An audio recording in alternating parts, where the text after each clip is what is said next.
네 애미랑 이모들이 군인이냐? 한번 불러봐 새끼야. 4대 독자 이등병의 눈을 군화발로 짓밟은 선임이 육군 참모 총장 엄마와 장군 이모들이 찾아와 개박살내는 참교육 이야기입니다. 구독과 좋아요를 해주시면 더 좋은 사연으로 보답하겠습니다. 경기도 파주의 겨울은 유난히 혹독했다. 임진강에서 불어오는 강바람은 야외 점호에 나온 병사들의 뼛속까지 파고들었다. 제1보병사단 예하 대대의 막사 뒤편 보이지 않는 사각지대인 분리수거장에는 살벌한 냉기만이 감돌고 있었다. 강한결 이병은 덜덜 떨리는 손으로 빈 상자를 정리하고 있었다. 그의 손등은 이미 터져서 피가 맺혀 있었다. 4대 독자로 태어나 귀하게만 자랐던 그에게 군대는 낯설고 두려운 곳이었다. 하지만 그는 어머니 맹호연 대장의 얼굴에 먹칠하지 않겠다는 일념 하나로 버티고 있었다. 야 강한결. 등 뒤에서 들려온 목소리에 강한결의 어깨가 움찔했다. 황가독 병장이었다. 그는 이 소대의 제왕이자 악마였다. 황가독은 씹고 있던 껌을 강한결의 전투화 위에 뱉었다. 상자 정리하는데 1시간이 걸리냐? 동작이 군뱅이보다 느려 터졌어. 죄송합니다. 바로 마무리하겠습니다. 강한결은 황급히 허리를 숙였다. 하지만 황가독은 그 꼴이 마음에 들지 않았다. 곱상한 얼굴, 어딘가 귀티 나는 행동거지, 그리고 묵묵히 참아내는 그 눈빛이 묘하게 그의 열등감을 자극했다. 죄송하면 군 생활이 끝나냐? 야, 너희 집 잘 산다며. 아빠 뭐 하시냐? 평범한 회사원이십니다. 강한결은 거짓말을 했다. 아버지는 대기업 임원이었고 어머니는 육군 참모 총장이었다. 하지만 절대 말해서는 안 되었다. 거짓말하네. 딱 보면 알아. 너 같은 놈들이 사회에서 호의호식하다가 군대 와서 적응 못하고 관심병사 되는 거야. 황가독이 군홧발로 강한결의 정강이를 걷어찼다. 억소리와 함께 강한결이 바닥에 쓰러졌다. 일어나. 엄살 부리지 말고. 강한결은 이를 악물고 일어났다. 어머니는 늘 말씀하셨다. 군인은 강해야 한다고. 어떤 부당함 앞에서도 꺾이지 않는 것이 군인 정신이라고. 하지만 그 가르침은 이곳 부조리가 지배하는 음지에서는 통하지 않았다. 그날 밤이었다. 중대장 방관수 대위는 퇴근 준비를 하며 당직 사관에게 지시했다. 오늘 사단 검열 기간이니까 애들 밖으로 돌리지 말고 조용히 시켜. 사고 치면 다 죽는다고 전해. 방관수 대위는 자신의 진급 심사가 코앞이라 모든 것이 조심스러웠다. 그는 부대 내의 폭행 사실을 알고 있었지만 모른 척했다. 긁어 부스럼을 만들고 싶지 않았기 때문이었다. 자정이 넘은 시각 내무반 화장실. 황가독 병장이 강한결을 불러냈다. 치약 냄새가 진동하는 좁은 공간에 두 사람만 남았다. 황가독의 손에는 대걸레 자루가 들려 있었다. 내가 오늘 기분이 좀 안 좋아. 근데 내 표정을 보니까 더 안 좋아지네. 시정하겠습니다. 말로만 시정이지. 내 눈빛, 그거 아주 마음에 안 들어. 나를 벌레 보듯이 하잖아. 황가독이 대걸레 자루를 휘둘렀다. 둔탁한 소리가 화장실을 울렸다. 강한결의 허벅지와 등, 엉덩이로 무자비한 구타가 이어졌다. 강한결은 비명조차 지르지 못하고 입술을 깨물었다. 피맛이 입안에 번졌다. 소리내지 마. 소리내면 죽여버린다. 황가독의 광기는 멈추지 않았다. 그는 강한결의 머리채를 잡고 벽에 밀쳤다. 그리고 주먹으로 얼굴을 가격하기 시작했다. 퍽, 퍽, 강한결이 바닥에 주저앉았다. 시야가 흔들렸다. 황가독은 바닥에 있는 전투화를 들어 강한결의 얼굴을 향해 내리찍었다. 뾰족한 전투화 뒤꿈치가 강한결의 오른쪽 눈을 강타했다. 아! 참다 못한 비명이 터져나왔다. 강한결은 오른쪽 눈을 감싸 쥐고 뒹굴었다. 손가락 사이로 붉은 피가 솟구쳤다. 눈앞이 번쩍하더니 이내 칠흑 같은 어둠이 찾아왔다. 엄청난 고통이 뇌를 찔렀다. 황가독은 그제야 멈칫했다. 바닥에 흐르는 피의 양이 심상치 않았다. 야, 일어나봐. 엄살 피우지 말고. 하지만 강한결은 일어나지 못했다. 그는 고통 속에 의식을 잃어갔다. 다음 날 아침 국군 고양병원. 방관수 중대장은 응급실 복도에서 초조하게 서성이고 있었다. 그는 사건 보고서를 조작하느라 밤을 새웠다. 단순 작업 중 부주의로 인한 자재 낙하 사고. 그는 그렇게 적었다. 폭행은 없었다. 그래야만 했다. 군의관이 나왔다. 표정이 심각했다. 환자 상태가 어떻습니까? 안구 파열입니다. 각막 손상이 너무 심해요. 시신경까지 다쳤을 가능성이 큽니다. 실명 위기입니다. 이거 단순히 물건에 부딪힌 상처가 아닙니다. 둔기에 의한 타격 흔적이에요. 아, 그 친구가 넘지면서 모서리에 찧었다고 하던데요. 방관수는 땀을 닦으며 둘러댔다. 어쨌든 여기서 수술 못합니다.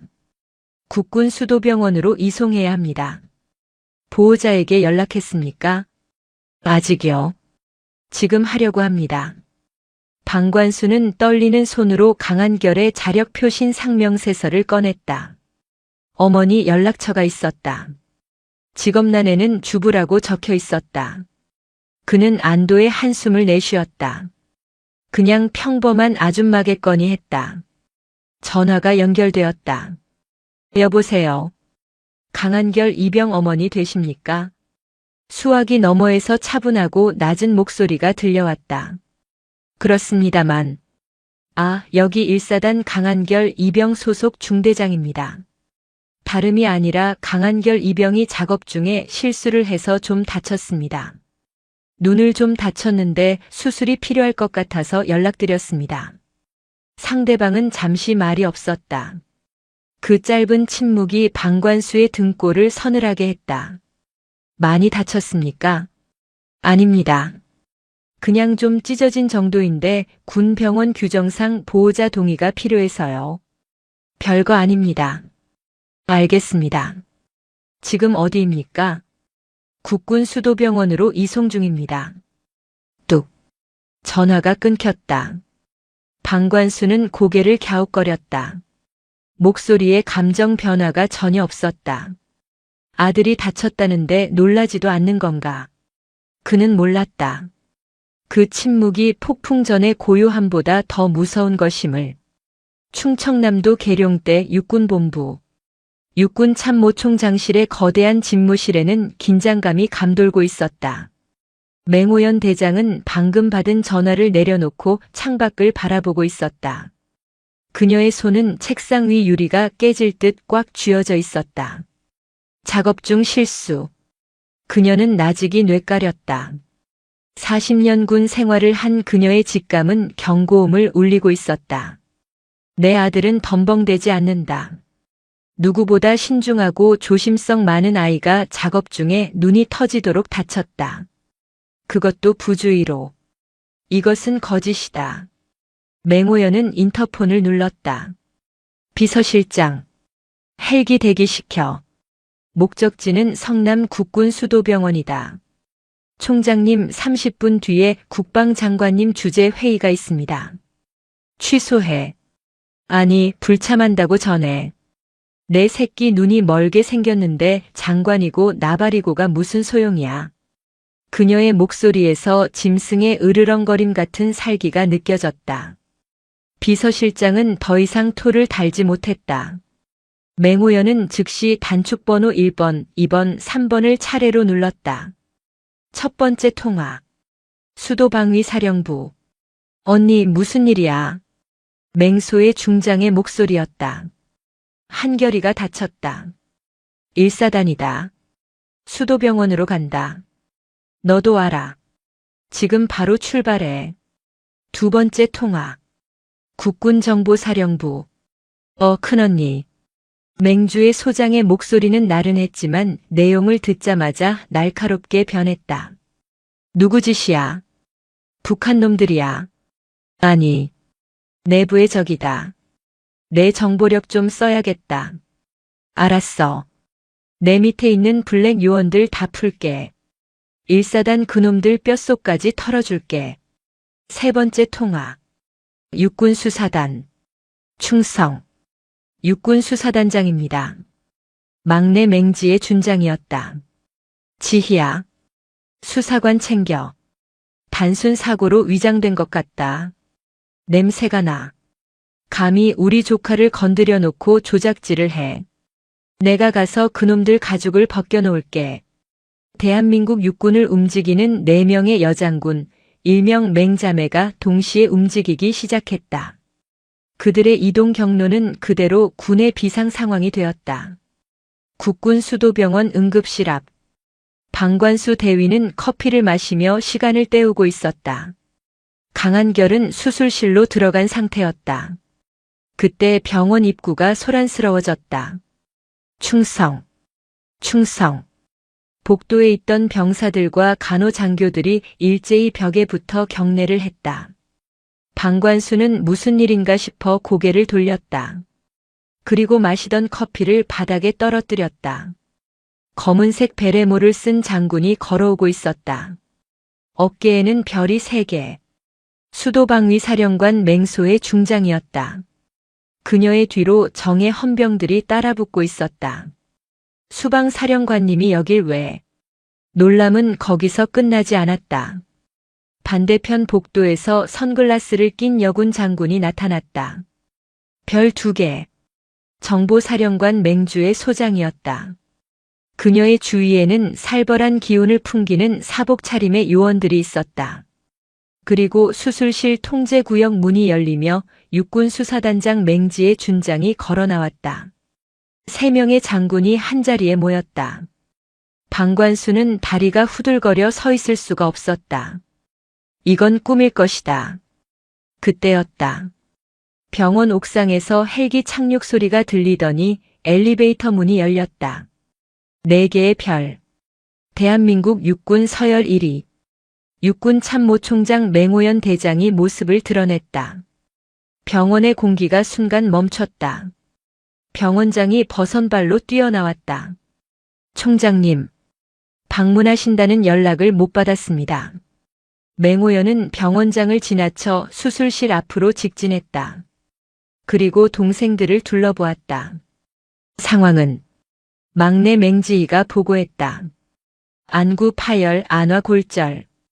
전치 12주 이상입니다. 담당 군의관 말로는 군화 같은 딱딱한 물체에 짓밟힌 상처라고 합니다. 명백한 구타입니다. 맹오연의 눈썹이 꿈틀거렸다. 그녀는 천천히 고개를 돌려 구석에 쭈그리고 있는 방관수 대위를 바라보았다. 내가 중대장인가? 방관수는 심장이 멈추는 것 같았다. 그는 엉겁결에 무릎을 꿇었다. 충성. 대위 방관수입니다. 내 아들이 작업하다 다쳤다고 했지. 실수라고 했지. 맹오연이 한 걸음 다가갔다. 아들. 아들이라니요. 방관수의 얼굴이 흑빛이 되었다. 강한결 이병이 참모총장의 아들이라고. 4대 독자라던 그 병사가. 대답해. 내 아들이 작업하다가 군화에 눈을 밟히기라도 했나 보지. 그게 아닙니다. 저는 보고받은 대로. 닥쳐. 맹오연의 일갈이 병원 복도를 울렸다. 소희야. 예, 언니. 수방사 병력 1사단으로 보내. 위병소 봉쇄해. 개미 새끼 한 마리도 못 나가게 해. 알았어. 주희야. 응. 이 자식 핸드폰 그리고 1사단장부터 해당 소대 막내까지 모든 통화 기록, 문자, 메신저 다 뒤져. 삭제된 것까지 싹 다 복구해. 걱정 마. 이미 작업 들어갔어. 지희야. 충성. 이 자식 당장 구속해. 그리고 1사단으로 간다. 내 아들 눈을 저렇게 만든 놈 내 손으로 잡아야겠어. 방관수는 그 자리에서 오줌을 지렸다. 노란 액체가 병원 바닥을 적셨다. 맹호연은 더러운 것을 보듯 시선을 거두고 수술실 문을 바라보았다. 강인한 장군의 눈에 처음으로 물기가 어린다. 한결아. 엄마 왔다. 조금만 참아. 엄마가 다 죽여줄게. 경기도 파주 1사단 사령부. 사단장은 점심 식사를 하던 중 숟가락을 떨어뜨렸다. 뭐라고? 수방사 전차부대가 위병소를 막았다고. 참모장이 사색이 되어 뛰어들어왔다. 사단장님. 큰일 났습니다. 지금 육군 참모총장님 헬기가 연병장에 착륙 중입니다. 그리고 수사단 차량 수십 대가 영내로 진입했습니다. 무슨 소리야? 검열은 다음 주잖아. 왜 갑자기? 사단장은 영문도 모른 채 밖으로 뛰쳐나갔다. 연병장에는 이미 거대한 헬기가 프로펠러를 멈추고 있었다. 맹호연 대장이 내렸다. 그 뒤로 맹소해, 맹주해, 맹지의 장군이 차례로 내렸다. 별들의 합계가 10개. 전무후무한 장관들이었다. 1사단장은 다리가 풀려 주저앉을 뻔했다. 맹호연은 사단장의 경례를 받지도 않고 지휘봉으로 본청 건물을 가리켰다. 사단장. 네. 충성. 너희 부대에 내 아들이 있다. 그런데 오늘 그 아이가 눈을 잃었다. 알고 있었나? 아들이라니요. 누구? 강한결 이병. 사단장은 머리를 망치로 맞은 듯 했다. 오늘 아침 보고서에서 스쳐 지나갔던 이름이었다. 단순 안전사고라고 보고되었던 건 몰랐습니다. 안전사고라고만. 짝. 맹호연의 손이 사단장의 뺨을 후려쳤다. 사성 장군이 이성 장군의 뺨을 때리는 초유의 사태였다. 연병장에 있던 모든 간부가 얼어붙었다. 몰랐으면 무능한 것이고 알았으면 공범이다. 너는 오늘부로 보직 해임이다. 맹호연은 뒤따르던 수사관들에게 손짓했다. 해당 중대 전원 연병장 집합시켜. 가해자 색출해. 10분 준다. 잠시 후 강한결이 소속된 중대원들이 연병장에 집합했다. 모두가 공포에 질려 있었다. 헬기와 장갑차 그리고 살기를 띤 장군들의 모습에 숨조차 크게 쉬지 못했다. 맹지의 준장이 마이크를 잡았다. 강한결 이병을 폭행한 놈 자수해라. 지금 나오면 군법회의로 끝내주마. 하지만 우리가 찾아내면 그때는 인간 취급 안 한다. 침묵만이 흘렀다. 황가독 병장은 대열 중간에 서서 식은땀을 흘리고 있었다. 그는 속으로 주문을 외웠다. 증거 없어. 아무도 못 봤어. 한결이 그 새끼만 입 다물면 돼. 설마 걔네 엄마가 진짜 참모총장이겠어. 그냥 쇼하는 걸 거야. 하지만 맹주의 소장이 태블릿 PC를 들고 앞으로 나섰다. 자수는 없나 보네. 그럼 내가 지목하지. 그녀는 화면을 보며 비웃음을 흘렸다. 황가독 병장. 황가독의 심장이 덜컥 내려앉았다. 어제 새벽 2시 내가 여자친구한테 보낸 카톡 내용이다. 오늘 고문관 하나 손 좀 봐줬다. 눈탱이 밤탱이 만들었다. 이거 내가 쓴 거 맞지? 황가독의 다리가 후들거렸다. 그리고 생활관 막내들 증언도 확보했다. 내가 강한결 이병 화장실로 끌고 가는 거 본 애들이 한둘이 아니더만. 맹주희가 손가락으로 황가독을 가리켰다. 저 새끼 끌어내. 검은 정장을 입은 정보사 요원들이 대열로 뛰어들었다. 그들은 짐승을 사냥하듯 황가독을 낚아채 바닥에 내동댕이 쳤다. 이거나. 증거 있어. 내가 안 그랬어. 황가독이 발악했다. 맹호연 대장이 천천히 황가독 앞으로 걸어갔다. 그녀의 군화 발소리가 황가독의 심장을 짓밟는 것 같았다. 그녀는 바닥에 처박힌 황가독을 내려다보았다. 내가 내 아들 눈을 그렇게 만들었나. 황가독은 고개를 들어 맹호연을 보았다. 호랑이의 눈이었다. 인간이 뿜어낼 수 있는 공포가 아니었다. 그는 본능적으로 알았다. 자신은 건드려선 안 될 존재를 건드렸다는 것을. 자, 잘못했습니다. 살려주십시오. 살려달라고. 내 아들도 그렇게 빌었겠지. 아프다고 하지 말라고. 맹호연은 옆에 있던 헌병의 곤봉을 빼앗아 들었다. 군법은 나중에 따지자. 나는 오늘 군인이 아니라 어미로서 널 심판하겠다. 언니 참아. 보는 눈이 많아. 맹소희가 말렸지만 맹호연은 멈추지 않았다. 보라고 해. 대한민국 모든 군인이 보라고 해. 내 새끼 건드리면 참모총장이든 뭐든 다 집어치우고 지옥 끝까지 쫓아가서 죽여버린다는 걸 똑똑히 보라고 해. 퍼. 맹호연의 곤봉이 황가독의 허벅지를 내리쳤다. 비명이 연병장을 갈랐다. 이건 내가 때린 내 아들의 다리 몫이다. 퍼. 이건 내가 짓밟은 내 아들의 자존심 몫이다. 연병장은 공포의 도가니였다. 참모총장의 직접적인 응징. 그것은 법보다 무서운 혈육의 분노였다. 황가독은 고통과 공포에 질려 기절해버렸다. 맹호연은 곤봉을 던져버리고 거친 숨을 몰아쉬었다. 그녀는 뒤돌아 사단 참모들을 노려보았다. 이 부대는 썩었다. 중대장부터 분대장까지 방조한 놈들 전원 영창 쳐넣어. 그리고 사단 전체 훈련 중지하고 정신교육 실시해. 내가 직접 감독한다. 그녀는 다시 헬기로 향했다. 수도병원으로 돌아간다. 한결이 깨어날 때까지 옆에 있을 거다. 헬기가 다시 하늘로 떠올랐다.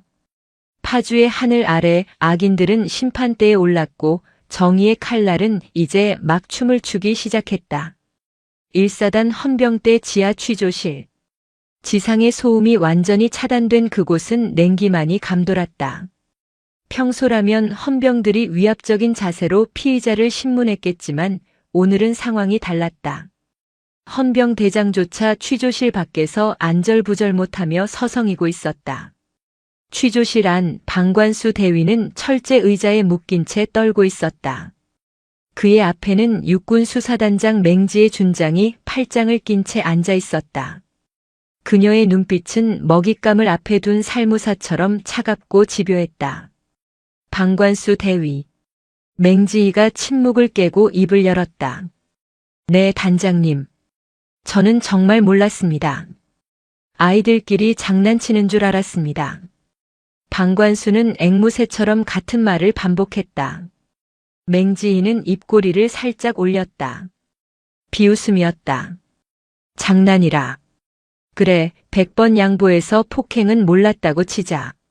그럼 이건 뭘까? 그때 취조실 문이 열리고 국군정보사령관 맹주의 소장이 들어왔다. 그녀의 손에는 두툼한 파일철이 들려 있었다. 그녀는 파일철을 방관수의 면전에 던졌다. 종이들이 흩날리며 바닥에 떨어졌다. 은행 거래 내역서였다. 내가 몰랐던 게 폭행뿐일까? 아니면 내 차명 계좌로 들어온 이 돈들의 출처도 몰랐다고 할 건가? 맹주희가 방관수의 머리채를 잡아 젖히며 귓가에 속삭였다. 황가독 병장 아버지. 불법 도박 사이트 운영자지. 그 돈으로 내가 도박빚 갚은 거 우리가 모를 줄 알았나. 방관수의 동공이 지진이라도 난 듯 흔들렸다. 그걸 어떻게 해?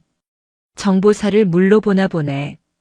대한민국에서 숨소리 빼고는 다 찾아내는 게 우리야. 내 놈은 황가독이 소대 내에서 왕 노릇하는 걸 묵인해주는 대가로 매달 300만 원씩 받아 처먹었어. 그 대가로 황가독은 휴가를 마음대로 나갔고 내 놈은 진급 평정을 잘 받았지. 이게 군대냐 조폭이지. 맹주희의 소나기 힘이 강해졌다. 으악. 아픕니다. 내 조카는 눈이 터졌어. 너는 고작 머리카락 당겨지는 게 아프냐. 맹지희가 자리에서 일어나 방관수의 멱살을 잡았다. 너는 단순 직무유기가 아니야. 뇌물수수, 범인 은닉, 증거인멸, 그리고 특수상해 방조. 군복 벗는 걸로 안 끝나. 평생 감방에서 썩게 해주마. 내가 받은 그 더러운 돈, 변호사 선임비로 다 써도 부족할 거다. 옆방 취조실에서는 황가독이 미쳐가고 있었다. 아무도 들어오지 않았다. 불도 켜주지 않은 암흑 속에서 그는 자신의 거친 숨소리만 듣고 있었다. 공포는 상상력을 자극했다.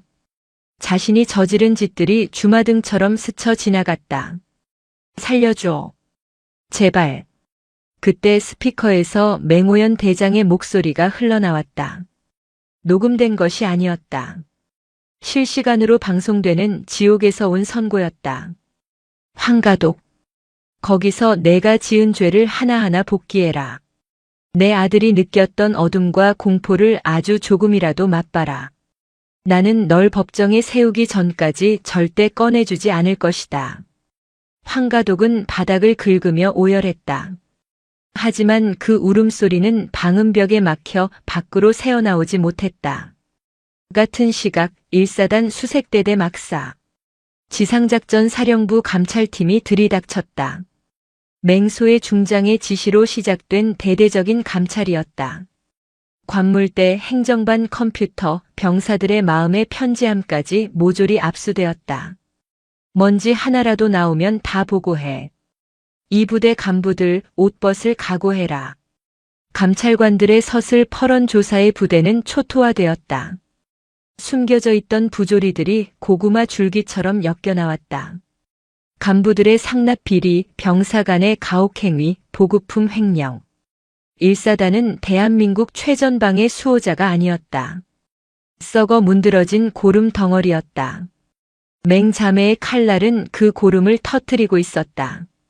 성남 국군 수도병원 VIP 병동. 수술실 앞에 수술 중 램프가 꺼졌다. 6시간에 걸친 대수술이었다. 맹호연 대장은 벤치에 앉아 고개를 숙이고 있었다.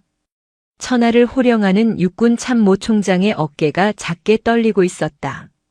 문이 열리고 집도의가 나왔다. 국내 최고의 안과 권위자였지만 맹호연 앞에서는 잔뜩 긴장한 표정이었다. 총장님. 맹호연이 벌떡 일어났다. 어떻게 됐나? 최선을 다했습니다만. 집도의는 차마 말을 잇지 못하고 고개를 떨구었다. 맹호연의 심장이 덜컥 내려앉았다. 안구 파열이 너무 심각했습니다. 안구 적출은 피했지만 시신경이 완전히 끊어졌습니다. 오른쪽 눈의 시력은 회복 불가능합니다. 영구 실명입니다. 병동 복도에 정적이 흘렀다. 뒤따라온 맹소해, 맹주해, 맹지희도 입을 다물었다. 하. 맹호연은 깊은 탄식을 내뱉으며 벽을 짚었다. 다리에 힘이 풀렸다. 내 아들 그림 그리기를 좋아해서 미대 진학을 꿈꾸던 그 맑은 눈을 가진 아이가 이제 평생 한쪽 눈으로만 세상을 봐야 한다니. 미안합니다. 총장님. 정말 면목 없습니다. 집도의가 90도로 고개를 숙였다. 맹호연은 떨리는 손으로 의사의 어깨를 잡았다. 아니네. 자네 탓이 아니야. 살려준 것만으로도 고맙네. 흉터. 흉터만이라도 좀 덜 남게 해주게. 맹호연은 비틀거리는 걸음으로 회복실로 향했다. 마취에서 깬 강한결은 붕대를 감은 채 누워 있었다. 오른쪽 눈 부위의 통증보다 곁에서 느껴지는 어머니의 숨결이 더 아프게 다가왔다. 엄마. 갈라진 목소리가 나왔다. 그래. 한결아. 엄마 여기 있다. 맹호연이 아들의 손을 두 손으로 감싸 쥐었다. 그 강인하던 손이 눈물로 젖어들었다. 미안해. 엄마가 미안해. 내가 널 그 지옥 같은 곳에 보내서. 울지 마세요. 강한결은 보이지 않는 손을 들어 어머니의 뺨을 더듬었다. 저 괜찮아요. 진짜예요. 안 아파요. 바보 같은 녀석. 눈이 멀었는데 안 아프긴 뭐가 안 아파. 뒤에서 훌쩍이는 소리가 들렸다. 막내 이모 맹지희였다. 독종 수사관도 조카 앞에서는 눈물 많은 이모일 뿐이었다. 한결아. 이모가 그 새끼들 아주 작사를 내놨어. 다시는 햇빛 못 보게 해줄게. 한결아 작은 이모야. 너 사고 싶은 거 다 말해. 이모가 정보사 예산 다 끌어다가라도 사줄게. 페라리? 람보르기니? 말만 해. 맹주희가 오열하며 외쳤다. 야, 조용히 안 해. 애 안정 취해야 하는데. 큰 이모 맹소희가 동생들을 나무랐지만 그녀의 눈가도 붉게 충혈되어 있었다. 강한결은 힘겹게 미소를 지었다. 이모들 저 저녁 안 해요. 병실에 찬물을 끼얹은 듯 정적이 흘렀다. 뭐라고? 맹호연이 놀란 눈으로 아들을 바라보았다. 의병 제대 안 한다고요. 저 아직 1년 남았습니다. 군인으로서 임무 마치고 당당하게 제대할 겁니다. 엄마 아들이잖아요. 안 돼. 절대 안 돼. 눈도 안 보이는데 무슨 군 생활이야. 당장 저녁 시킬 거야. 엄마. 강한결의 목소리에 힘이 실렸다. 제가 여기서 도망치면 저를 그렇게 만든 그놈들이 비웃을 거예요. 꺼봐라, 장군 아들이라고 빽 믿고 도망간다 그러겠죠. 저는 증명하고 싶어요. 제가 약해서 당한 게 아니라는 걸. 그리고 저 같은 피해자가 더 이상 나오지 않게 제가 그 부대를 바꿀 거예요. 맹호연은 말을 잇지 못했다. 언제나 어리고 유약하다고만 생각했던 아들이었다.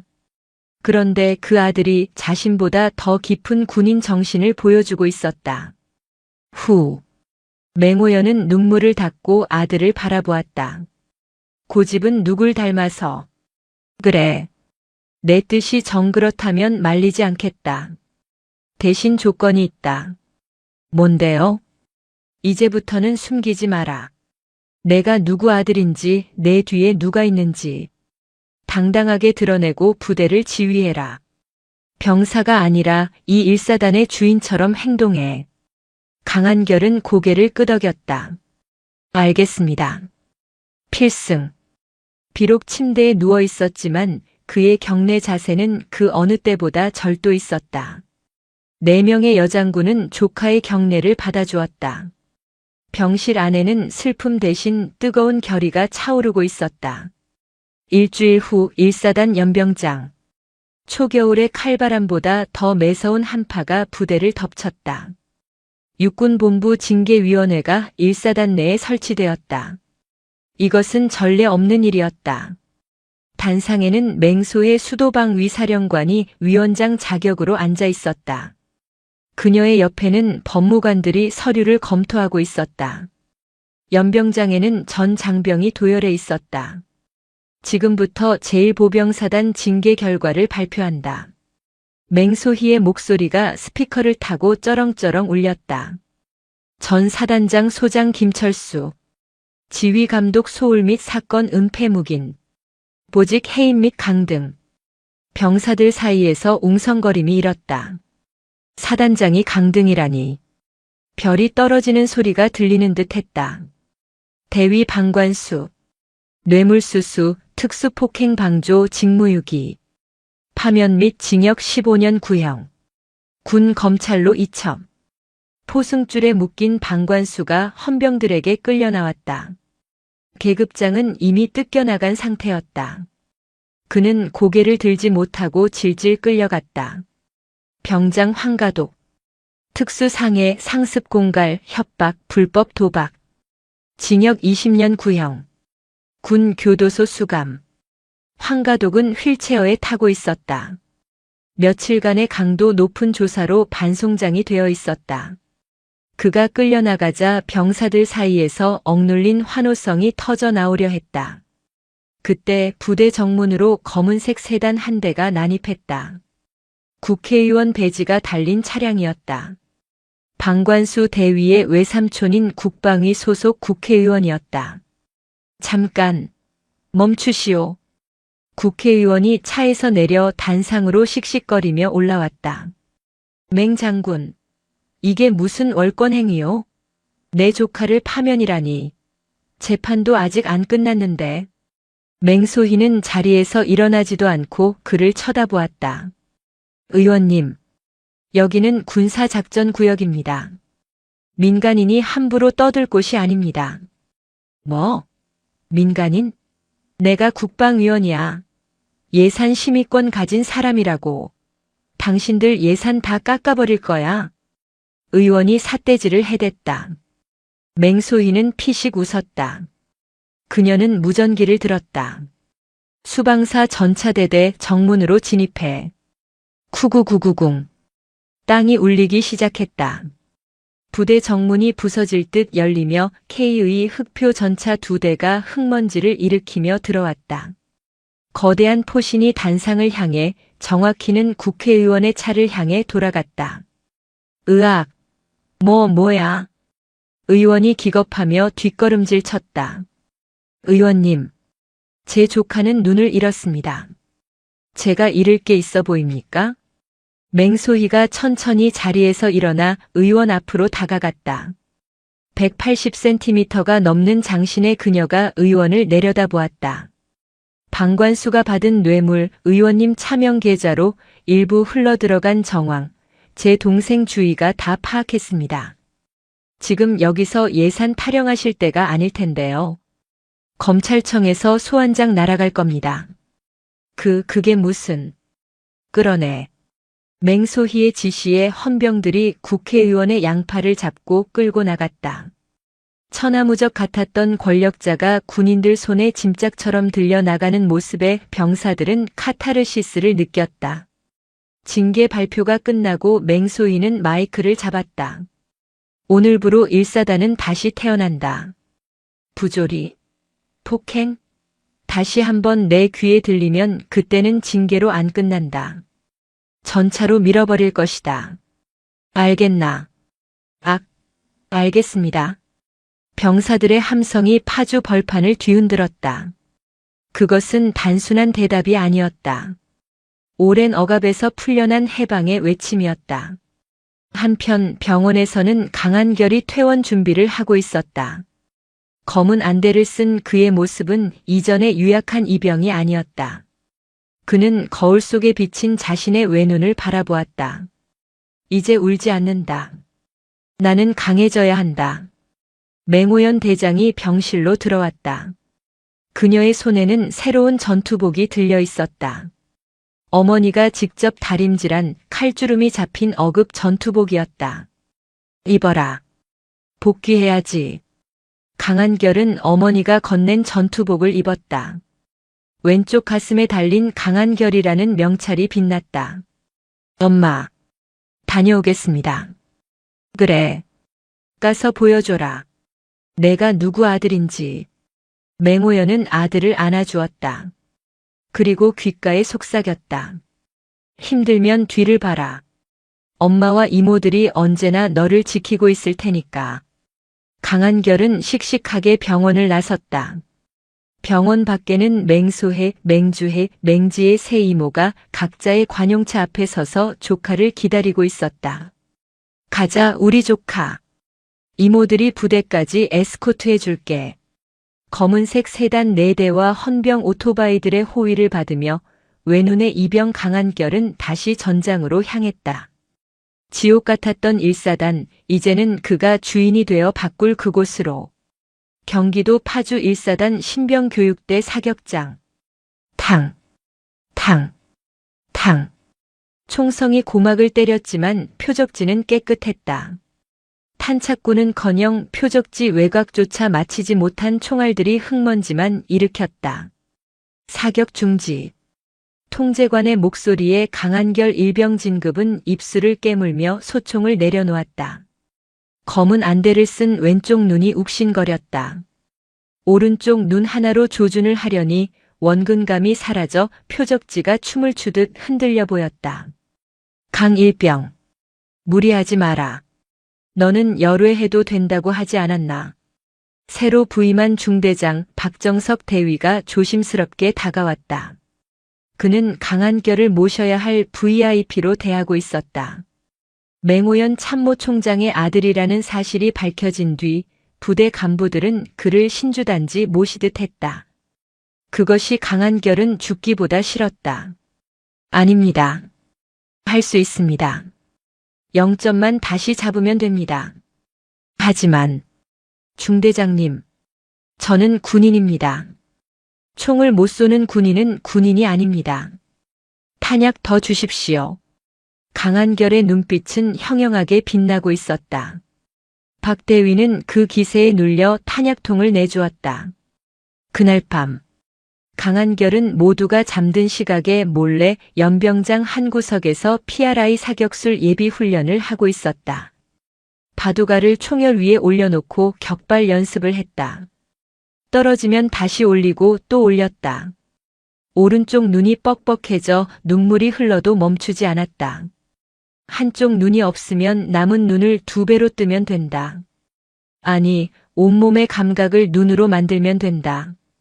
그는 어머니의 말을 되새겼다. 맹오연 대장은 아들이 복귀할 때 안아주지 않았다. 그저 낡은 야전 교범 하나를 주머니에 찔러주었을 뿐이다. 그 책의 첫 장에는 이렇게 적혀 있었다. 핑계 대지 마라. 적은 내 사정을 봐주지 않는다. 일주일 뒤 기록 사격날. 사단장이 직접 참관을 왔다. 강한결의 사로 주변에는 긴장감이 감돌았다. 병사들이 수군거렸다. 야, 외눈박이가 쏠 수 있겠냐? 백으로 들어왔는데 사격은 못하겠지. 총장 아들이라며. 못 맞춰도 만발 처리해주는 거 아니야? 비아냥거리는 소리가 강한결의 귀에 꽂혔다. 그는 심호흡을 했다. 왼쪽 눈의 어둠을 받아들이고 오른쪽 눈의 초점을 극한으로 좁혔다. 바람 소리가 들렸다. 심장 박동 소리가 방아쇠를 당기는 손가락 끝에 전달되었다. 타앙. 첫발이 표적지 정중앙을 꿰뚫었다. 타앙. 탕. 타타탕. 연달아 불을 뿜는 총구. 20발의 사격이 끝났다. 표적지가 레일을 타고 앞으로 다가왔다. 와! 통제관이 탄성을 질렀다. 20발 전탄명 중. 그것도 전부 가슴 정중앙 심장 부위에 탄착군이 형성되어 있었다. 100원짜리 동전 하나로 가려질 만큼 정교한 사격이었다. 사단장이 박수를 쳤다. 대단하다. 정말 대단해. 호랑이 새끼는 고양이 소리를 내지 않는다더니. 강한결은 뜨거워진 총열을 식히며 하늘을 올려다보았다. 이제 아무도 그를 불구자나 낙하산이라 부르지 못할 것이다. 그는 실력으로 자신의 자리를 증명했다. 그날 저녁 강한결은 공중전화 부스로 향했다. 수화기를 들고 익숙한 번호를 눌렀다. 접니다, 이모. 우리 한결이. 무슨 일이야? 누가 또 괴롭혀? 수도방위 사령관 맹소의 중장의 다급한 목소리였다. 아닙니다. 부탁이 하나 있습니다. 말만 해. 탱크 보내줄까? 아니요. 수방사 특수임무대 SDT 교관님들 훈련 프로그램 좀 보내주십시오. 사격 말고 근접 격투술 CQC 배우고 싶습니다. 눈이 안 보여도 적을 제압할 수 있는 기술이요. 전화기 너머에서 잠시 침묵이 흘렀다. 이내 맹소희의 웃음소리가 들려왔다. 독하네, 독해. 알았다. 내일 아침 내 관물대에 교본이랑 영상 자료가 들어있을 거야. 우리 조카 이제 진짜 군인 다 됐네. 강한결은 전화를 끊고 주먹을 쥐었다. 이것은 시작일 뿐이었다. 그는 어머니와 이모들이 만들어준 꽃길을 걷지 않을 것이다. 대신 스스로 가시밭길을 헤치고 나아가 누구도 넘볼 수 없는 강철의 군인이 될 것이다. 강원도 인제 육군과학화 전투훈련단 KCTC. 대한민국 육군 부대 중 가장 훈련 강도가 높기로 악명 높은 곳. 1사단 수색대대는 이곳에서 전문 대항군 연대인 전갈부대와 맞붙게 되었다. 전갈부대는 지형지물을 완벽하게 숙지하고 있었고 북한군 전술을 구사하는 최정예 부대였다. 일반 보병 부대가 이들을 이기는 것은 불가능에 가까웠다. 강한결이 속한 분대는 최전방 정찰 임무를 맡았다. 한결아, 너는 후방에서 경계나 서라. 앞은 위험해. 분대장이 배려 차원에서 말했다. 하지만 강한결은 고개를 저었다. 제가 선두에 서겠습니다. 야, 밤인데 보이겠냐? 괜히 다치지 말고. 안 보이니까 더 잘 듣습니다. 놈들은 분명 계곡 쪽 매복을 이용할 겁니다. 강한결의 주장은 단호했다. 그는 며칠 전부터 작은 이모 맹주의 정보사령관에게 받은 북한군 침투 전술 및 야간 기동 자료를 달달 외우고 있었다. 놈들의 습성을 파악하고 있었다. 훈련 2일차 심야. 칠흑 같은 어둠 속에서 비까지 내렸다. 전갈부대의 기습이 시작되었다. 아군 통신망이 교란되고 곳곳에서 사망 판정을 알리는 마일즈 레이저 훈련 장비 경보음이 울렸다. 젠장, 다 죽었어. 어디서 쏘는지도 모르겠네. 분대원들이 당황하여 우왕좌왕했다. 그때 강한결이 수신호를 보냈다. 정지. 11시 방향. 나무 위. 분대장은 반신반의했지만 강한결이 가리키는 곳을 향해 조명탄을 쏘아 올렸다. 펑. 환한 빛이 숲을 밝혔다. 놀랍게도 나무 위에 위장크림을 바른 전갈부대 저격수가 숨어 있었다. 쏴라. 두두두두. 분대원들의 일제 사격에 저격수가 사망 판정을 받았다. 와, 대박. 한결아, 저걸 어떻게 알았냐? 나무까지 흔들리는 소리가 달랐습니다. 빗소리랑 섞여 있었지만 인위적인 리듬이었습니다. 강한결은 귀를 툭툭 쳤다. 시력을 잃은 대가로 얻은 초인적인 청각이었다. 하지만 위기는 계속되었다. 전갈부대의 주력 병력이 포위망을 좁혀오고 있었다. 중대장은 전사했고 지휘 체계가 무너졌다. 그때 강한결의 머릿속에 번뜩이는 아이디어가 스쳤다. 역정보를 흘려야 합니다. 그는 노획한 적군의 무전기를 집어들었다. 그리고 완벽한 북한 사투리로 무전을 쳤다. 동무들, 여기는 3조다. 적주력이 600고지로 도주 중이다. 포위망을 그쪽으로 집중하라. 강한결은 어릴 적부터 연극을 좋아해 성대모사에 능했다. 게다가 정보사 자료를 통해 북한군 용어를 완벽히 습득하고 있었다. 알았다. 3조. 즉시 이동한다. 적 지휘부가 속아 넘어갔다. 전갈부대의 병력이 600고지로 몰려가며 포위망에 구멍이 뚫렸다.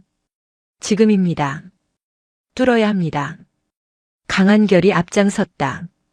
그의 분대는 적의 빈틈을 파고들어 적진 깊숙이 침투했다. 그리고 텅 빈 적 지휘소에 수류탄 모의탄을 투척했다. 적 연대장 사살. 1사단 승리. 훈련 통제실에서 이 상황을 지켜보던 훈련단장은 입을 다물지 못했다. 저 병사 도대체 누구야? 혼자서 전갈부대 하나를 가지고 노는데? 그때 통제실 한켠에 앉아있던 검은 선글라스의 여인, 맹주의 소장이 미소를 지으며 커피를 마셨다. 제 조카입니다. 핏줄은 못 속이죠. 정보전의 핵심을 알고 있네요. 훈련이 끝나고 강한결은 영웅이 되었다. 하지만 그는 자만하지 않았다. 승리의 기쁨보다 더 큰 깨달음을 얻었기 때문이다. 정보와 지략이 있으면 총알 한 발 쏘지 않고도 적을 무너뜨릴 수 있다는 것을. 그날 밤 맹호연 대장에게서 문자가 왔다. 잘했다. 하지만 실전은 게임이 아니다. 목숨이 2개가 아니라는 걸 명심해라. 사랑한다, 아들. 짧지만 묵직한 메시지였다. 강한결은 전투복 주머니 속의 안대를 만지작거리며 다짐했다. 다음은 진짜 전장이다. 한겨울의 임진강은 꽁꽁 얼어붙어 있었다. 강한결이 속한 소대는 강한 경계 작전 GOP에 투입되었다. 매일 밤 철책선을 따라 순찰하며 북한군의 침투를 감시하는 임무였다. 최근 북한의 움직임이 심상치 않았다. 귀순자를 가장한 기습 도발 첩보가 입수된 상황이었다. 새벽 3시. 임진강변에 짙은 안개가 깔렸다. 가시거리가 5m도 되지 않는 최악의 상황. 강한결은 선임병과 함께 초소 근무를 서고 있었다. 아, 춥다. 한결아, 라면 하나 끓여 먹을까? 안 됩니다. 근무 중 취식 금지입니다. 이 자식이 꽉 막혀가지고. 야, 안개 때문에 아무것도 안 보이는데 누가 오겠냐? 선임병이 투덜거리는 순간이었다. 강한결의 귀가 쫑긋 섰다. 얼음이 갈라지는 소리.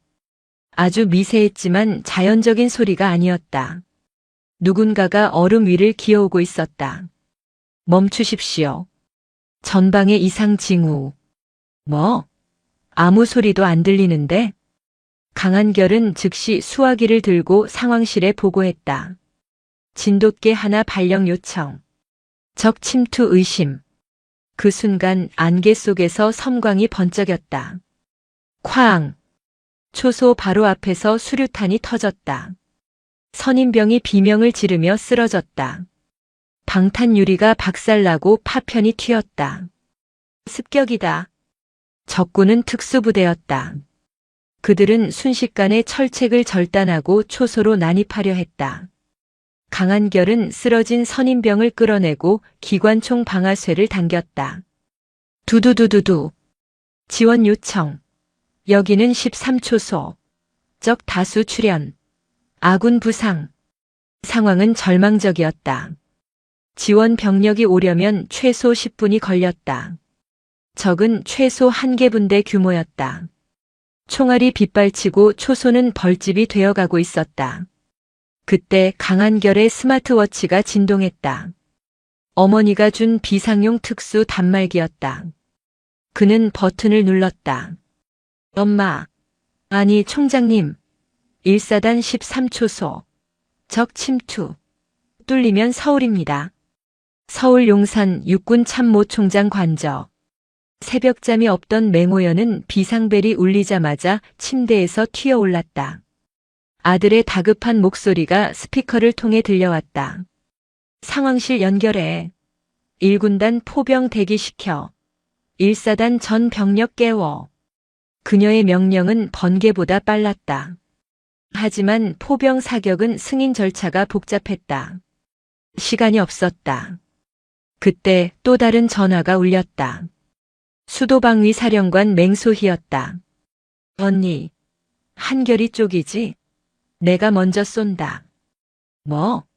사거리가 안 닿아. 아니, 공격 헬기 띄웠어. 코브라 2대 파주 상공 지나고 있어. 3분이면 도착해. 서울의 방패인 수방사 공격 헬기가 작전 구역을 넘어 북진하고 있었다. 규정 위반이었지만 조카의 목숨이 경각에 달린 상황에서 이모에게 규정 따위는 종이 조각이었다. 다시 13초소. 강한결은 탄약이 바닥나가고 있었다. 기관총 총열은 벌겋게 달아올랐다. 적군이 수류탄을 던지며 코앞까지 다가왔다. 여기까지인가. 그는 대검을 꺼내 들었다. 죽더라도 길은 터주지 않겠다는 각오였다. 적군 하나가 초소 안으로 뛰어들었다. 강한결이 몸을 날려 덮쳤다. 엉겨붙어 뒹구는 사투. 그 순간 하늘에서 천둥 소리가 들렸다. 투두두두두두. 쾅. 쾅. 코브라 헬기의 20기관포가 얼음판 위를 쓸어버렸다. 적군들이 추풍낙엽처럼 쓰러졌다. 뒤이어 로켓포가 장렬하며 강 건너 적의 지원 사격 원점을 박살냈다. 아군 헬기다. 강한결은 피투성이가 된 얼굴로 하늘을 보았다. 헬기의 서치라이트가 그를 비췄다. 마치 신의 구원 같았다. 상황이 종료되고 1사단 수색대가 현장에 도착했다. 강한결은 선임병을 지혈하며 끝까지 초소를 지키고 있었다. 이 사건은 임진강의 기적이라 불리게 되었다. 하지만 그것은 기적이 아니었다. 한 병사의 투혼과 그를 지키려는 가족의 압도적인 화력이 만들어낸 필연이었다. 다음 날 국군 수도병원. 강한결은 가벼운 찰과상만 입고 입원해 있었다. 맹호연 대장이 병실로 들어왔다. 이번에는 화난 표정이었다. 미친 녀석. 거기가 어디라고 몸을 던져. 그냥 숨어 있었으면 됐잖아. 엄마 아들이잖아요. 호랑이는 숨지 않는다면서요. 강한결이 씩 웃었다. 맹호연은 한숨을 쉬더니 아들을 꽉 안아주었다. 그녀의 어깨가 들썩였다. 그래. 잘했다. 정말 잘했어. 내 아들이 나라를 구했다. 병실 문 밖에는 맹소혜, 맹주혜, 맹지의 세 이모가 서 있었다. 맹소희는 규정 위반으로 감찰 조사를 받게 되었지만 표정은 밝았다. 감찰? 받으라지 뭐. 옷 벗으면 그만이야. 내 조카 살렸으면 됐지. 언니 걱정 마. 내가 감찰관 약점 다 잡아놨어. 조용히 넘어갈 거야. 맹주희가 윙크를 했다. 맹지희는 혀를 찼다. 무서운 언니들. 아무튼 한결이 녀석 이제 진짜 괴물이 다 됐어. 북한군 특수부대를 대검으로 잡다니. 내 자매의 웃음소리가 병원 복도에 울렸다. 강한결 외눈의 호랑이는 이제 누구의 보호도 필요 없는 대한민국 최강의 군인으로 다시 태어나고 있었다. 강한결이 상병을 달고 분대장이 되었다. 그의 왼쪽 눈을 가린 검은 안대는 이제 1사단 전진부대의 상징이 되었다. 병사들은 그를 애꾸는 호랑이라고 불렀지만 그 별명에는 조롱이 아닌 경외심이 담겨 있었다. 하지만 평화는 오래가지 않았다. 신병이 들어왔다. 이름은 오세진. 아버지가 국회 국방위원회 여당 간사인 거물급 국회의원이었다. 오세진은 입대 첫날부터 삐딱했다. 훈련소에서부터 우리 아빠가 누군지 아느냐며 조교들을 협박했다는 소문이 파다했다. 이병 오세진. 내무반 신고식 때도 그의 눈빛은 거만했다. 그는 강한결의 안대를 보고 픽 웃었다. 뭐야? 분대장이 병신이네. 그 속마음이 강한결의 귀에는 들리는 듯 했다. 다음 날 아침 점호. 오세진은 환자라고 주장하며 연병장 집합을 거부했다. 의무대 진료 기록도 없었다. 오세진 이병. 나와라. 꾀병은 통하지 않는다. 강한결이 생활관 문을 열고 말했다. 오세진은 모포를 뒤집어 쓴 채 대꾸했다. 아, 허리가 아프다고요. 우리 아빠한테 전화해서 민원 넣기 전에 나가시죠. 순간 생활관의 공기가 얼어붙었다. 선임병들이 기겁했다. 감히 애꾸는 호랑이에게 그리고 그 뒤에 있는 어마어마한 배경을 모르는 하룻강아지가 덤빈 것이다. 강한결은 조용히 다가갔다. 그리고 모포를 확 걷어냈다. 일어나. 아씨. 건드리지 말라고 했대. 오세진이 벌떡 일어나며 강한결의 멱살을 잡으려 했다. 하지만 그의 손은 강한결의 옷깃에 닿기도 전에 제압당했다. 강한결은 한 손으로 오세진의 팔을 꺾어 침상에 눌러버렸다. 아파요. 이거 폭행이야. 우리 아빠한테 다 이를 거야. 일러라. 지금 당장 일러라. 강한결이 낮게 으르렁거렸다. 내 아버지가 국회의원이라고 했나? 그래, 대단하시지. 하지만 여기는 군대다. 내 아버지가 여기 와서 총을 대신 쏴주나. 내 아버지가 전쟁 나면 대신 죽어주나. 강한결은 오세진의 귀에 대고 속삭였다. 나는 내 어머니가 누구인지 단 한 번도 말한 적 없다. 내가 가진 배경으로 너를 누르면 너는 찍소리도 못하겠지만 나는 그렇게 하지 않는다. 왜냐하면 그건 군인이 할 짓이 아니니까. 강한결은 오세진을 풀어주었다. 완전 군장 싸라. 지금부터 단독 군장 구보다. 내가 나고하면 내가 내 군장까지 들고 뛴다. 대신 내가 완주하면 오늘 일과 열외시켜주마. 오세진은 오기로 군장을 쌌다. 병신 주제에 얼마나 뛰겠어라는 생각이었다. 하지만 그것은 오산이었다. 강한결은 지치지 않았다. 파주의 산악지형을 다람쥐처럼 뛰어다녔다. 5km가 넘어가자 오세진은 입에서 단내를 풍기며 쓰러졌다. 못 가요. 배째요. 강한결은 말없이 오세진의 군장을 들어 자신의 군장 위에 얹었다. 40kg이 넘는 무게였다. 그리고 오세진의 팔을 잡아 끌었다. 일어나. 전우는 버리지 않는다. 강한결은 두 사람 몫의 군장을 메고 묵묵히 뛰었다. 땀이 비오듯 쏟아져 안대를 적셨지만 그는 멈추지 않았다. 오세진은 그 거대한 등을 보며 충격을 받았다. 자신이 믿던 아버지의 권력이 저 땀방울 앞에서는 얼마나 초라한 것인지 깨달았다. 훈련이 끝나고 오세진은 강한결 앞에 무릎을 꿇었다. 죄송합니다. 제가 잘못했습니다. 강한결은 물통을 건넸다. 마셔라. 그리고 기억해라. 계급장은 아버지가 달아주는 게 아니라 내가 흘린 땀으로 다는 거다. 그날 저녁 맹호연 대장은 아들의 활약상을 보고받고 있었다. 그녀의 책상 위에는 오세진의 아버지인 오 의원의 민원 전화 내역이 올라와 있었다. 오 의원이라. 감히 내 아들이 있는 부대에 전화를 걸어. 맹호연은 비서실장을 불렀다. 국회 연락관한테 전해. 오 의원 지역구 예산심사 육군본부 차원에서 전면 재검토한다고. 그리고 아들 교육 똑바로 안 시키면 그 아들이 군대에서 어떻게 참군인으로 거듭나는지 실시간으로 중계해주겠다고 해. 다음 날 오 의원은 일사단장에게 전화해 싹싹 빌었다고 한다. 제발 우리 아들 좀 사람 만들어달라고. 강한결은 훌륭한 조교를 얻은 셈이었다. 강한결의 저녁이 2달 앞으로 다가왔다. 그는 병장이 되었고 소대의 실질적인 리더였다. 일사단은 평화로웠다. 하지만 그 평화는 폭풍전야였다. 국군정보사령부 상황실. 맹주의 소장의 눈이 날카롭게 빛났다. 위성사진에 평양 인근의 움직임이 포착되었다. 북한군 서열 5위 안에 드는 핵심 인사가 숙청을 피해 탈북을 시도하고 있었다. 문제는 그가 가진 핵탄두 소형화 설계도였다.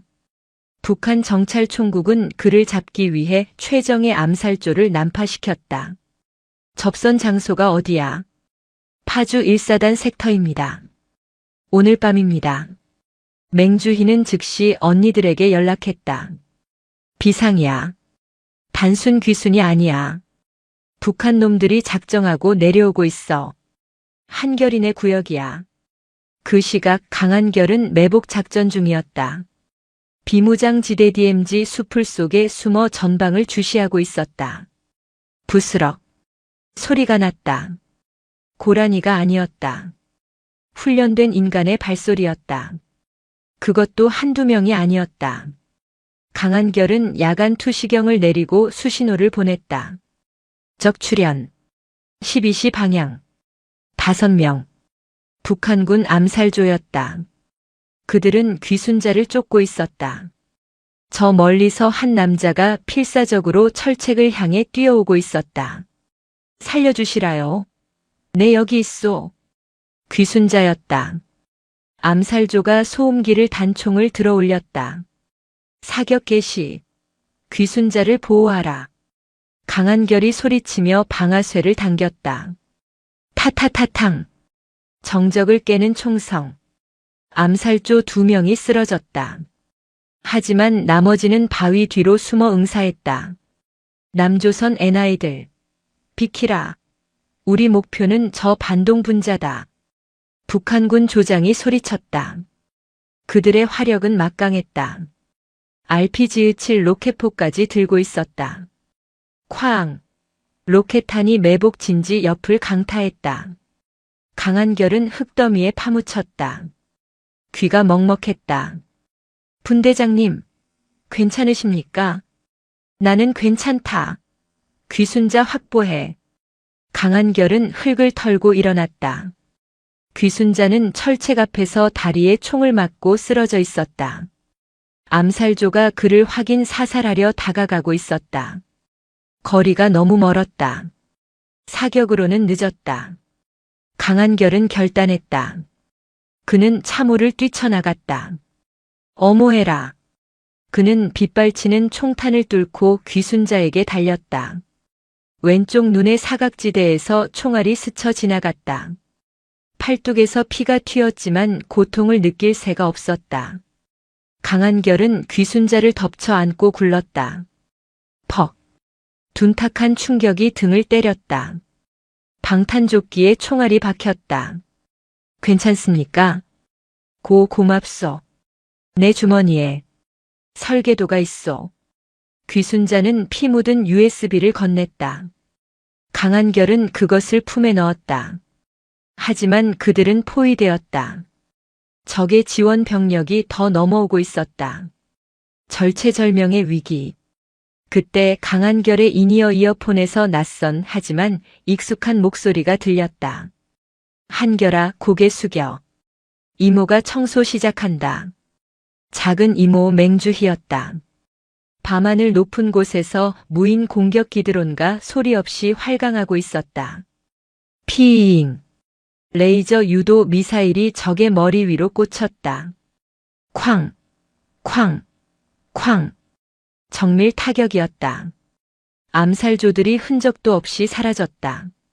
뒤이어 수방사 소속의 검은 헬기들이 저공 비행으로 나타나 레페를 내렸다. 특수임무대였다. 확보, 확보. 아군 부상 없음. 강한결은 귀순자를 부축해 일어섰다. 하늘에는 조명탄이 대나처럼 떠 있었고 지상에는 아군의 전차 부대가 밀고 들어오고 있었다. 이것은 전쟁이 아니었다. 한 병사를 지키기 위한 대한민국 육군의 압도적인 무력 시위였다. 북한군은 겁에 질려 도주했다. 강한결은 헬기에 오르며 씩 웃었다. 이모들 스케일이 너무 큰 거 아닙니까? 헬기 조종석 무전기에서 맹호연 대장의 목소리가 들려왔다. 시끄럽다. 다친 데 없냐? 설계도고 나발이고 내가 다쳤으면 평양까지 밀고 올라갈 뻔했다. 강한결은 가슴을 쓸어내렸다. 어머니의 사랑은 핵무기보다 무거웠다. 저녁식 날. 1사단 연병장은 축제 분위기였다. 하지만 강한결 병장의 저녁식은 뭔가 달랐다. 단상의 사단장이 아닌 별 4, 셋, 둘, 하나가 나란히 앉아 있었다. 맹자매가 총출동했다. 강한결은 어급 전투복을 입고 가슴에는 무공훈장을 달고 단상에 올랐다. 왼쪽 눈의 안대조차 영광스러운 훈장처럼 보였다. 신고합니다. 병장 강한결. 20XX년 X월 X1부로 전역을 명받았습니다. 맹호연 참모총장이 자리에서 일어났다. 그녀는 아들 앞에 섰다. 공식적인 자리였기에 어머니가 아닌 상관으로서 마주했다. 강한결 병장. 귀관은 군인으로서 보여줄 수 있는 최고의 용기와 헌신을 보여주었다. 내 아들이어서가 아니라 대한민국 군인으로서 존경을 표한다. 맹호연은 거수 경례를 올렸다. 사성 장군이 병장에게 먼저 하는 경례였다. 연병장의 모든 장병이 숨을 죽였다. 강한결의 눈시울이 붉어졌다. 그는 떨리는 손을 올려 답례했다. 충성. 저녁식이 끝나고 위병소를 나서는 길. 오세진 상병이 울면서 달려왔다. 강 병장님. 아니 형님. 가지 마십시오. 형님 없으면 저는 어떡합니까? 개과천선한 오세진은 이제 강한결의 가장 충실한 부하가 되어 있었다. 울지 마라. 내가 이제 분대장이다. 애들 괴롭히지 말고 아빠 찬스 쓰지 마라. 강한결은 오세진의 어깨를 쳐주고 정문을 나섰다. 정문 밖에는 검은색 세단들이 대기하고 있었다. 맹자매가 사복으로 갈아입고 기다리고 있었다. 이제는 장군이 아닌 이모들 그리고 엄마였다. 아들, 고생했다.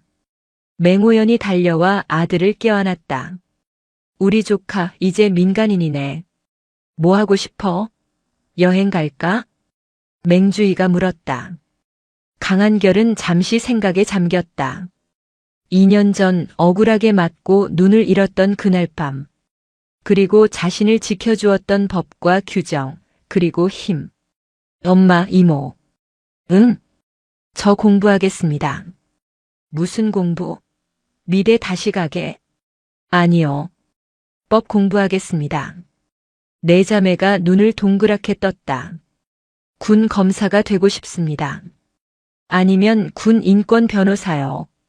저처럼 힘없는 병사들이 억울한 일 당했을 때 엄마나 이모들 같은 빽이 없어도 법으로 지켜줄 수 있는 사람이 되고 싶습니다. 맹호연은 멍하니 아들을 바라보다가 이내 환하게 웃었다. 그래. 그거 좋네. 우리 집안에 칼잡이는 많은데 법전 든 사람은 없었지. 해봐라. 내가 한다면 하는 놈이니까. 이모가 학비 전액 지원한다. 정보사 자료 필요하면 말해. 수사 기법은 나한테 배워. 이모들이 앞다투어 나섰다.